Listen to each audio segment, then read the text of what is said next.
Pitando el cumpleaños número 3 de Trinchera y ya está en el estudio nuestro queridísimo, excelentísimo Mauro Spinelli. ¿Cómo andás, Mauro? Bien. No, pero ¿cómo son las muletillas, eh? Iba a arrancar diciendo mal. Mal. Mal, enojado. Vengo con el puño lleno De ira. y verdades. Está bien. Hay que permitirse transitar todas las emociones. Yo creo que sí. Sí. Como si fuera eso no posible, digamos. Sí, medio ¿No? como que es la época, la vorágine que nos toca todos los días en esta Sí. época, en este mundo loco, loquillo. Recontra, Está tremendo. Recontra re. Recién estábamos hablando de los Simpsons, así que Me hay perdí, mucho me de perdí la eso columna de graficado. Goyo. Si está en algún lado me gustaría escucharla. Hay mucho de eso. Es lo Ok. relacionado a la condición humana. Así que Me llamó mucho la atención cuando vi la pauta, leí Simpson Condición Humana. Bueno, vamos me a ver interesa, qué me pasa interesa. ahí. Pero bueno, en tu caso, vamos a estar charlando Indignado. indignación. Sí. Indignación.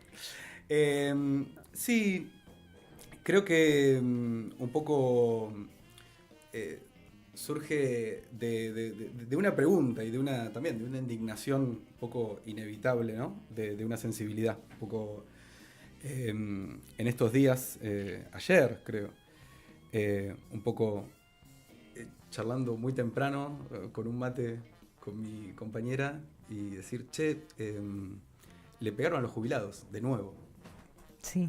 ¿no? Quizás fue el ayuno, no sé, pero fue como, le están pegando a los jubilados, ¿no? Sí. Hay que pegarle a un jubilado, Sí. ¿no? Y ahí surge un poco una pregunta, ¿no? ¿Cómo se sigue después de eso? O una que se me ocurre más por ahí más interesante, que es ¿por qué se sigue después de eso? Y yo Como pienso, si nada. sí, Como yo siempre pienso, son disparadores, claro, ¿no? Que intentamos responder. yo pienso en la reforma jubilatoria durante el macrismo, en Bueno. donde también fajaron Bueno, duro y parejo a Bueno, los jubilados. Y sí, fui el miércoles al Congreso y hay una escena que se repite constantemente, que forman el cordón gendarmería, prefectura, la policía, y se acercan, sobre todo los viejos, las viejas, y les hablan, y les están tirando. Hay viejas que se ponen a llorar y vos decís, ¿hay alguna fibra que del otro lado se mueva como para decir, no, tengo un límite y no voy a tirarle gas, un gas que además estamos viendo te quema básicamente, sí, claro. o partirle el bastonazo en la cabeza? Sí. Que, bueno, no me quiero meter acá, ahora avanzamos, pero que habría que discutir si son no letales cuando Ujú. estamos ante un adulto mayor. Claro, ¿No? también. O vamos a esperar a que pase, digamos. Pero sí, traje unos años ahí, unas referencias, ¿no? Un poco una frase que me viene sonando últimamente es: los inmorales nos han igualado. Discépolo la escribe en Cambalache en 1934. Y como algunas, vamos a hacer un recorrido y creo que tengo algunas puntas que anduve ahí como rastreando un poco para responder eso. ¿Hay alguna fibra que se conmueva detrás de alguien que tiene la orden de reprimir a un adulto mayor? Un poco lo que pensábamos con mi novia era unas reflexiones que se leyeron, ¿no? En las redes y demás. Cómo vuelve, ¿no? Un poco esto que decías, cómo vuelve esa persona cuando va a visitar a su abuela, ¿no? Ujú. Si lo piensa como un trabajo más, ¿no? O no. Y me parece que traje algunas puntas como para pensar en eso, pero bueno, imposible no hacer como un recorrido en nuestra historia. Y también ahí vamos a volver también con una idea que yo vengo pensando, que probablemente no sea una cosa exclusiva de nuestro país, sino que puede que tenga que ver con la historia. No me metí en esas disciplinas a ver qué piensan los historiadores.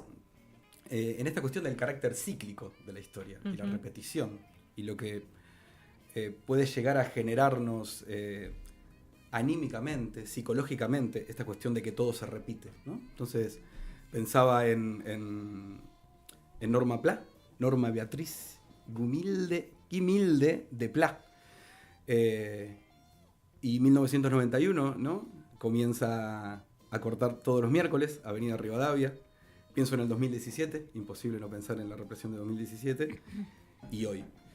Y un poco una de las primeras respuestas que se me viene cuando uno dice por qué se sigue después de pegarle a un jubilado, que uno podría decir también, depende, no sé si todo sigue, pero me parece que en esta introducción que hacías, ¿no? De este mundo loco, me parece que un poco la sensación es esa, ¿no? Se sigue, ¿no? La velocidad un poco, ¿no? O todo vale lo mismo. Y ahí me parece, aparece como uno de los primeros temas o problemas que vengo a tirar, y es si hay un acostumbramiento a la crueldad. Si un poco esto, quizás algo del carácter cíclico, que se me ocurre que puede producir apatía, cinismo, ¿no? Esto de, bueno, si la historia se repite, esto se va a volver a repetir indefinidamente, ¿no? Y me parece que ahí está jodida esta emoción de la apatía que hemos hablado más de una vez. Y ahí pienso sobre el acostumbramiento a la crueldad, si es que podemos acostumbrarnos a la crueldad y el peligro de acostumbrarnos a la crueldad. Y cómo acostumbrarse a la crueldad. Y traigo a Silvia Bleichmar, una doctora en psicoanálisis, psicóloga, socióloga argentina, una de las próceres de nuestra disciplina y de nuestro país. Y algunas de sus teorías, creo que le ha traído poco o nada a Silvia a esta columna, así que también un poco la debíamos, y es imposible no entrar en el próximo tema que traigo para hoy, que es ética y moral, sin pasar desde una columna de salud mental, sin pasar por Silvia. Ahí va.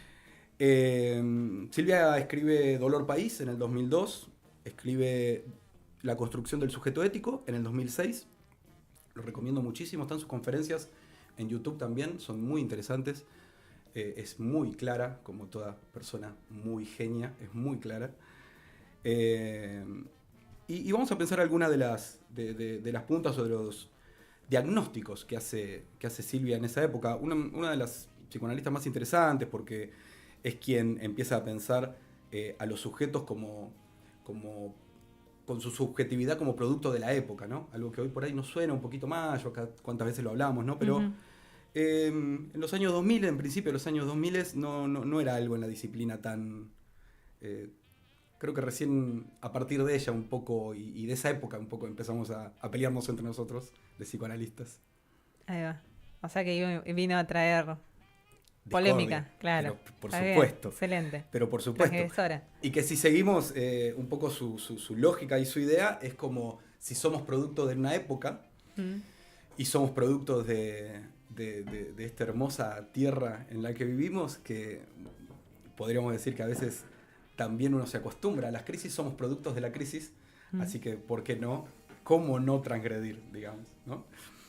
Y a eso vamos a volver en un ratito. Uno de los primeros diagnósticos que me parece interesantísimo, esta cuestión de poder ubicar el problema, por eso yo también un poco intenté arrancar por ahí, de estos diagnósticos que hace Silvia, es que pensemos en los principios del año 2000, ¿no? Ella dice, la violencia que se vivía en esos años en las calles, en las nuevas modalidades de violencia, en las nuevas modalidades de los robos, los asesinatos en manada, los primeros casos de estos chicos que van con armas a las escuelas, ¿no? Y matan a todos sus compañeros. Ella dice, esto no es el resultado de la pobreza, esto es un escándalo, dice ella, es una locura pensar esto así. Y acá viene una de sus primeras teorías, una de sus primeros postulados, que me parece más interesante, que ella dice, esa violencia es el resultado del resentimiento de las promesas incumplidas, en primer lugar, del resentimiento de una sociedad a la que se le ha incumplido constantemente, repetidamente, las promesas que se le han hecho, y de una falta de perspectiva a futuro. Oh, por Dios. Año 2000. Suena, ¿no? Volvimos. Suena. Bueno. Un poquito más adelante y en otro de sus escritos agrega algo que me parece interesantísimo y que tenemos que sumar, me parece sí o sí, que es los procesos de impunidad acumulada desde los lugares de poder, desde los lugares, hoy podríamos decir, de referencia, de gobierno, ¿no? Pero digo de referencia porque también un poco desde los lugares de de influencia, ¿no? También, un poco hoy de esa palabra y del mundo de las redes. Y ella dice, esto no acaba solo con la cultura del trabajo, que es en principio un diagnóstico al que siempre un poco lo discutimos, ¿no? Ella dice, acaba con la cultura de la ética. Y acá tenemos un problema, Claro. ¿no? Insisto, 2006. Me parece interesante por ahí volver un poco sobre esto, ¿no? ¿Cuál es el diagnóstico actualizado hoy? ¿Qué sumaríamos, no? Porque decimos, a ver, la seguimos acá a la doctora Silvia, decimos resentimiento por las promesas incumplidas, desde los lugares de poder y representación, las faltas de perspectiva a futuro y la impunidad acumulada. Esas tres las tenemos, ¿verdad? Sí. Bueno, ¿agregaríamos algo de esta época? ¿Qué piensan? Yo en principio, por eso lo dije al principio, por ahí lo retomo un poquito ahora, esto de, imposible no pensar en la lógica de las redes, ¿no? Obvio. Es que creo eso quizás lo que diferencia esa época que esta, pienso en los lugares donde se puede manifestar y donde se puede legitimar cierto discurso de violencia, ¿no? De ese malestar a lo incumplido, que puede disparar no sé, nosotros como militantes, en mi caso, sí, y concibo que generacionalmente hay una cuestión de lo que no se hizo y demás, pero después creo que también estamos en una sociedad mucho más individualizada y con las redes que también es como es eso, son las plataformas en donde vos, ni siquiera sin poner tu nombre, sin dar la cara, podés promover cierto tipo de violencia, qué sé yo. Con esto de la represión hacia los jubilados y las jubiladas, yo pensaba, bueno, ¿cómo se sigue? ¿Se sigue lo mismo? Y bueno, tienen que salir a decir que no son jubilados, sino que por son ejemplo, la infiltrados, invisibilización claro, de la víctima. son infiltrados que golpean, que los violentos. O no sé, lo pienso en la época de Norma Pla también, que era la loca, la vieja loca. Uh-huh. Que hasta incluso tiene que ver con cómo conciben a los jubilados como gente que no es capaz de organizarse por luchar, a salir a pelear, qué sé O yo. Los invitar a un jubilados policía estaban... mano a mano a la Claro, esquina. bueno, que eso pasa también. Creo que sí, lo que se le agrega es eso, las redes, que creo que es un poquito bastante deshumanizante. Sí, en muchas cosas. y pienso lo de las redes también, esta cuestión de cierto... pienso en lo que nos puede generar, no sé si hay una palabra, por ahí ustedes lo tienen más cercano, para esto del cúmulo de información constante y continuo También. y el caudal de información. No sé, pienso en los efectos, ¿no? Quizás psicológicos, no sé, se me ocurre como mínimo cansancio, ¿no? Y Sí. aturdimiento, esto de lo igual, ¿no? La misma noticia 20.000 veces.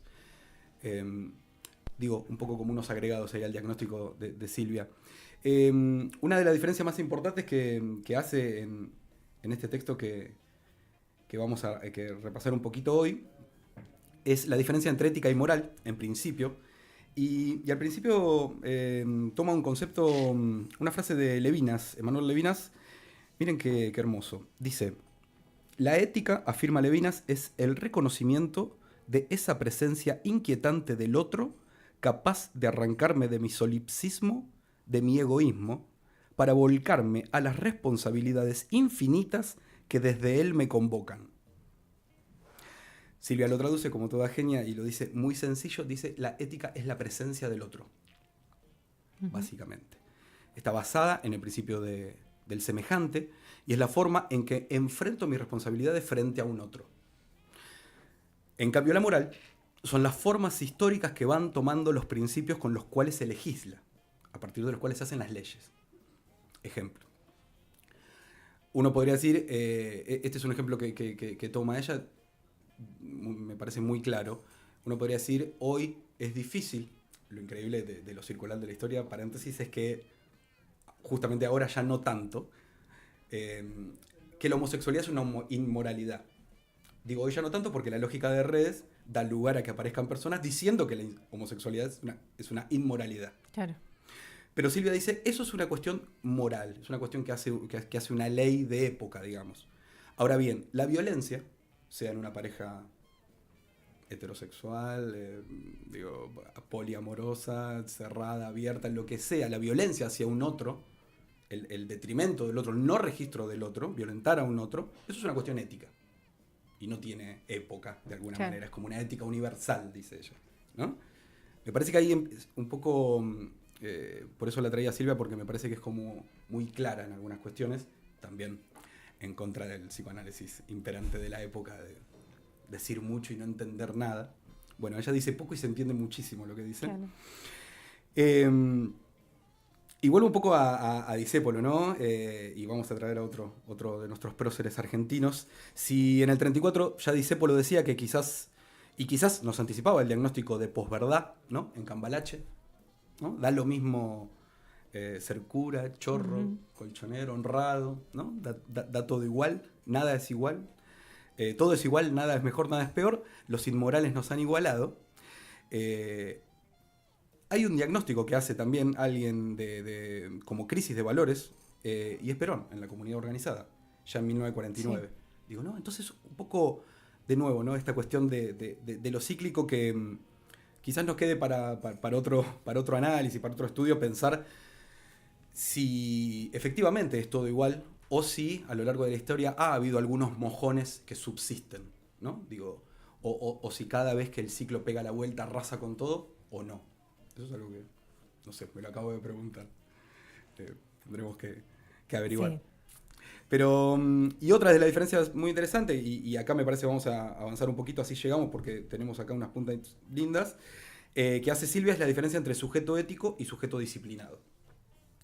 Para decirlo bien sencillo, el sujeto ético es quien vive su vida, básicamente, de acuerdo a una responsabilidad respecto a un otro. Es quien internaliza la noción de responsabilidad frente a un semejante.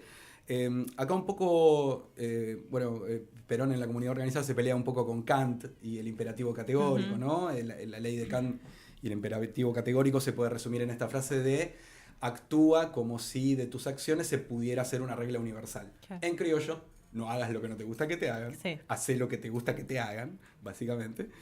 Este sería por ahí un poco alinearlo el sujeto ético de Silvia. En cambio, el sujeto disciplinado es quien se ajusta a las normas y reglas impuestas. El límite viene desde lo externo, desde la regla, está más relacionado con lo moral. Básicamente es quien no se cuestiona tanto estas reglas, es lo correcto. Claro. Un jubilado corta la calle, hay que correrlo. ¿Qué carajo importa que se esté cagando de hambre? ¿No? Es una persona que actúa, dice Silvia, y miren qué lindo concepto, en la complacencia con el legislador, ¿no? Y acá se nos abren dos puntas que me parecen, dos ejemplos, que por eso digo, un poco para entender esto de lo que pasa, que es la obediencia de vida, por ejemplo. Está basado sobre esto, ¿no? Una moral de época, una regla, una legislación, sin ética. Claro. Pero acorde a la moral de la época. O, por ejemplo, pegarle a un jubilado. También es acorde a esto. Sobre el acostumbramiento a la crueldad, y un poco para ir cerrando, me parece que acá hay unas... Vamos a discutir, como siempre, con las modas. A ver. Sí, vamos a discutir un poquito para joder un poco nomás. Está bien, me parece porque esta cuestión del acostumbramiento a la crueldad, yo creo que... hay algo muy jodido y en principio uno diría, bueno, qué problema que tenemos acá si nos acostumbramos a la crueldad, ¿no? Silvia dice, uno cuando ella se ha dedicado mucho a niños y a la educación, al ámbito educativo, y hay una anécdota muy interesante de ella en donde plantea que esto de lo ético, entendiendo la ética de esta manera y por fuera de la moral, ella dice...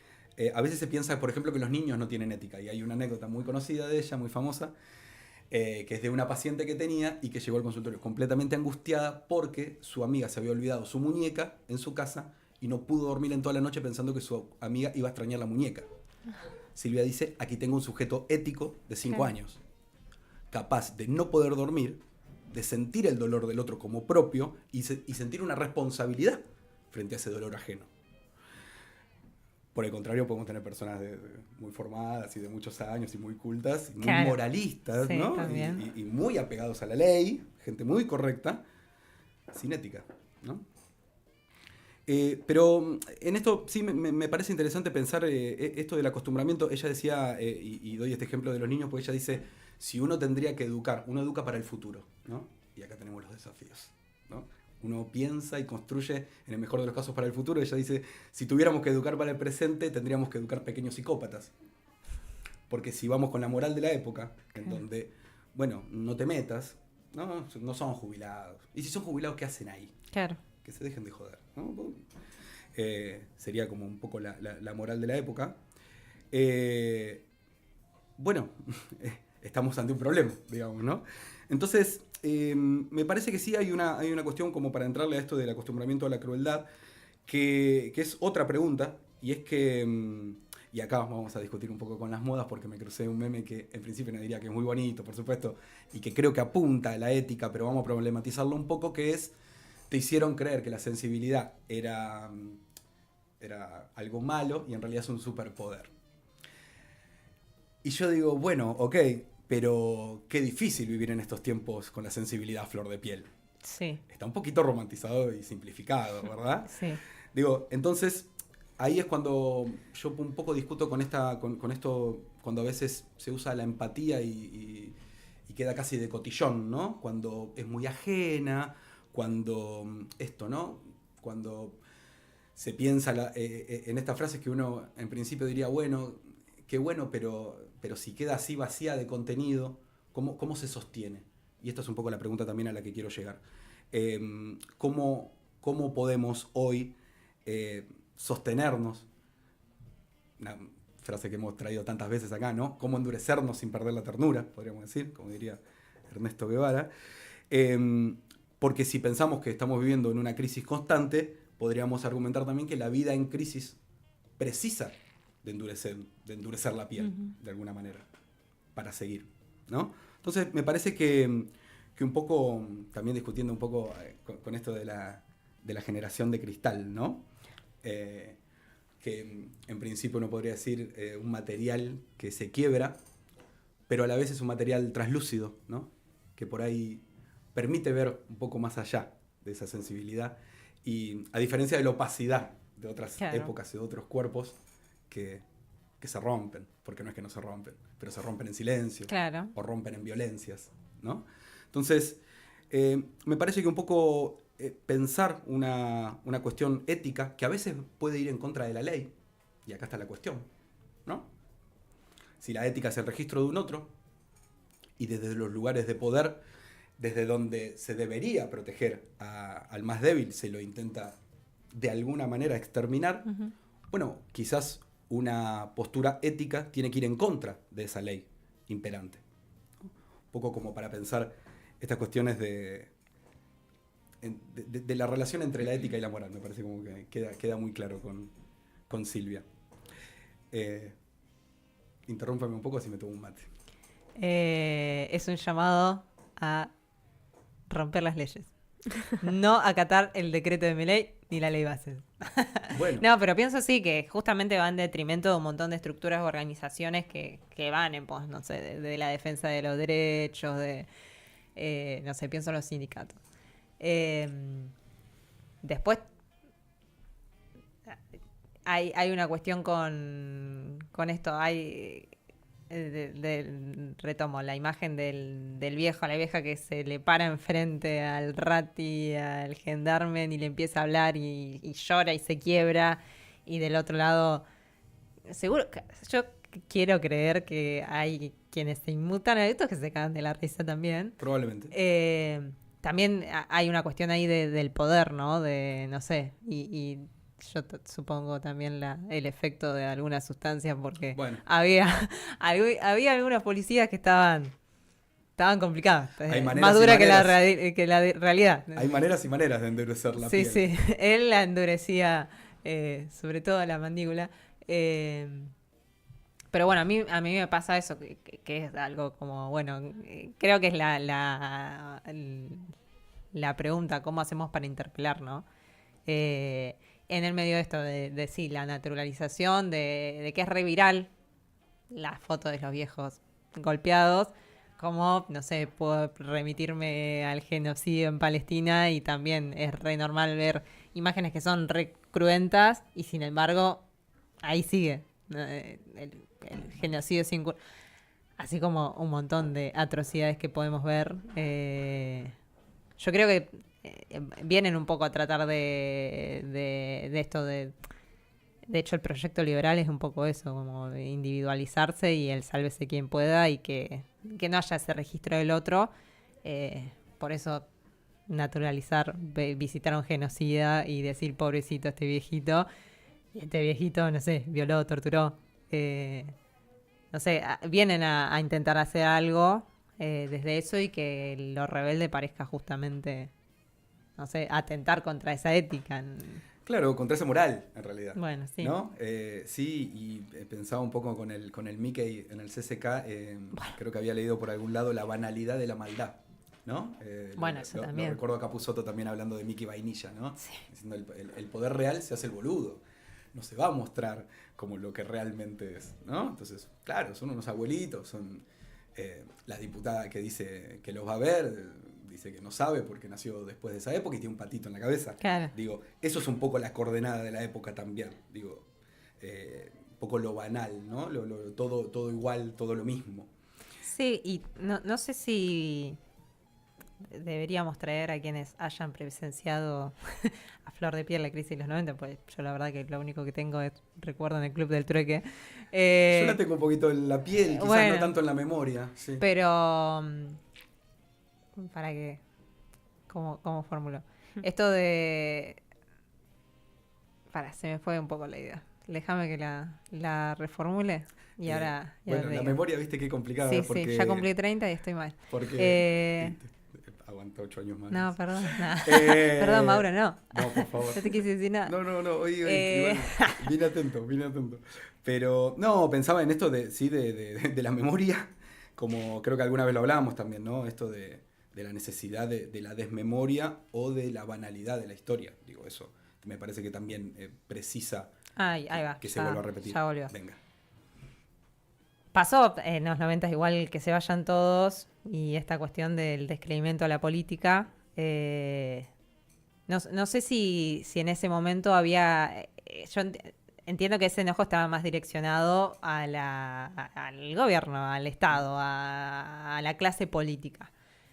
Hoy creo que eso está direccionado al de al lado, ¿no? Eso creo que no sé si en los 90 se dio de esa forma. Porque de hecho la experiencia te marca lo contrario, ¿no? Asambleas barriales, los comedores, Exacto. Hoy creo que es mucho más complejo porque el nivel de legitimación que existe es tal que también creo que un poco la falta de empatía o el no registro del otro tiene que ver con eso, ¿no? Y hoy Milei sigue teniendo algún piso de legitimidad, más allá de que empieza a mostrar sus betas y no sé, ayer veía un video de un abuelo que dice mi nieto me vino a pedir perdón por haber votado a Milei. Sí. Pero bueno, hay una cuestión de esto que yo creo que es más horizontal que... Sí, yo igual en las encuestas esas dudo, no sé. Yo tengo mis pequeños... no, obvio, más vale. Y en los comentarios ya no están tan cocoritos, digo, qué sé yo. Las cosas van pasando, me parece que ahí también lo importante de unificarse, ¿no? Nos quedó un concepto re interesante, ahora me acabo de acordar, pero imposible siempre que entre todo.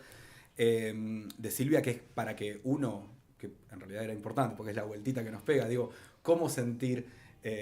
responsabilidad por un otro. Bueno, ella dice necesitamos ampliar la noción de semejante, porque tranquilamente vos podés sentir ética solo por los propios y no reconocer a los otros como propios y como semejantes, digamos. Entonces ella siempre da el mismo ejemplo dice el nazi que se sentía culpa porque no podía pasar Navidad con sus nietos, mataba 100 pibes en una cámara de gas, digamos, ¿no? Uh-huh. Porque no los reconocía como semejantes, como propios. Entonces me parece que ahí también hay una cuestión del enemigo interno, ¿no? No son jubilados, son zurdos, ¿no? Son, qué sé yo, fueron a hacer quilombo. Uh-huh. Digo, bueno, pues no. Si no son tus abuelos que están ahí Y igual a tus abuelos le está costando, como a todos llegar a Claro. fin de mes, digamos, ¿no? Sí, Entonces, sí. me parece que ahí la realidad y la necesidad de unificarse, de unificar las luchas quizás, no sé, eh, también tenga una punta ahí, ¿no? También como reconocernos entre nosotros también como semejantes. Y dos últimas, por ahí para terminar, porque me parece que me estoy yendo mucho. Se me ocurre, acá habla un obsesivo de escuela católica, ¿no? Cómo ser ético y responsable con los demás, pero no desde la culpa. Claro. Esa la dejo ahí pensando. Porque la culpa me parece que va por otro lado, ¿no? Como me parece que es algo ahí también que en algún momento lo podemos discutir. Eh, y por último, ¿puedo pedir un tema, che? No sé si la gente acá está.